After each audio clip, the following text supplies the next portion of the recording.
என்னன்னா நிறைய அள்ளிக்கிறதுக்கு தான் நிறைய பேர் இருக்காங்க, அள்ளி கொடுக்கறதுக்கான ஆட்கள் ரொம்ப குறைவாக இருக்காங்க. அப்படி கொடுக்குற ஆட்களை பார்த்து அவங்கள கொண்டாட வேண்டியது நம்முடைய கடமை. அதனால தான் இப்போ நாங்கள் வந்திருக்கிறோம். அதான் ரொம்ப முக்கியமானது. நம்ம ஆயி பூர்ணம் அம்மாள் அவங்க கொடிக்குளத்தில் அரசு உயர்நிலை பள்ளிக்கு கூடுதல் கட்டடம் கட்ட தங்களுடைய நிலத்தை 1.52 ஏக்கர் நிலம், அதனுடைய சந்தை மதிப்பு ஏறக்குறைய 7.5 கோடின்றாங்க.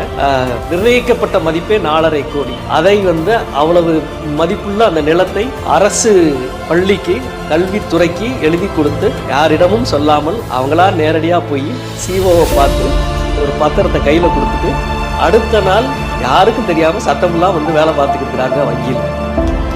எவ்வளவு பெரிய விஷயம் அது! ஒரு சாதாரண விஷயம் இல்லை. இவங்க தான் மாணிக்கங்கள், உண்மையான மாணிக்கங்கள். நான் முதல்ல குறிப்பிட்டதை போல வாரி